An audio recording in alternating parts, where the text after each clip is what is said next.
Hey and welcome to Not Only Hollywood.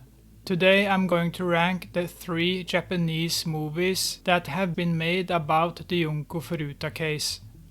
I've seen 3 Japanese movies about what happened to Junko Furuta. There may have been made more movies that I don't know about, but then you have to search hard and long to find them. The Indians have made a movie called Junko, but it's not a movie I count as a Junko Furuta movie. The Indians can easily make their own movies about disturbing sex crimes. The movie they have made is just nonsense and nauseating. There's no reason for them to make a movie about Junko Furuta. Grow up. Those of you who have made that movie should be ashamed of yourselves. Someone should put a finger up your butthole and twist the finger around, but I'm not going to do it. But with your poor taste in movie making, you probably would have enjoyed it. I can say that none of these movies are worth watching. One of them is one of the most disgusting and insulting movies I have ever seen. And we can start with that shit movie first. Third place, Juvenile Crime, also known as Schoolgirl in Cement from 1997. This is the worst and most distasteful movie. This is a softcore porn movie that focuses on rape and sex. It takes a long time before Junko Furuta shows up, and it doesn't feel like it's Junko Furuta we are following. We are following a softcore porn actress, and that's not cool. The movie shows us how evil the people who killed Junko Furuta were. It becomes repetitive and unengaging to see several rapes and little focus on what happened to Junko Furuta. This movie is pure shit and disgraceful. Number 2, Concrete Encased High School Murder Case from 1995.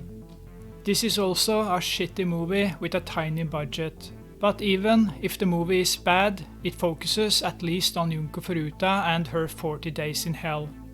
And if you have seen Concrete from 2004, they feel very similar, only that Concrete from 2004 is a better movie. Number 1, Concrete from 2004. This is the best movie, but that doesn't say much. It has the biggest budget, it seems, but it's not fun to see an arm holding a microphone in a scene, if I remember correctly. Although the actors are mostly rubbish, the movie tells the story of Junko Furuta in a more adult way. But it's still a terrible movie that's more annoying than interesting. None of these 3 movies are good. 2 of the movies feel the same, while Juvenile Crime is a pile of garbage from top to bottom. It's a movie that spits on Junko Furuta and her horrible fate. It's difficult to make a good and serious movie based on this case.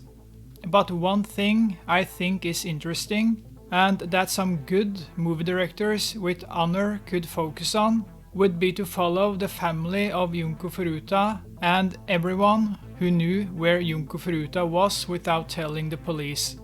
Several people in the neighborhood knew where Junko Furuta was, and so much went wrong in this case. It's not only the bastards who killed Junko Furuta who should have been put behind bars, but also several of those who knew about it.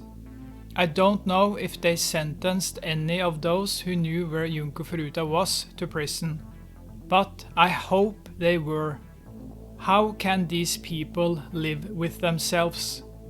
And it would have been interesting to follow the trial and what happened during and after the trial. What happened to Junko Furuta is important to never forget. But it seems that the Japanese want to sweep the Junko Furuta case under a rug. Of course, many people are ashamed, but one can learn from this case, and one should never forget the name Junko Furuta. Thank you for watching, and I'll see you next time. Sleep well.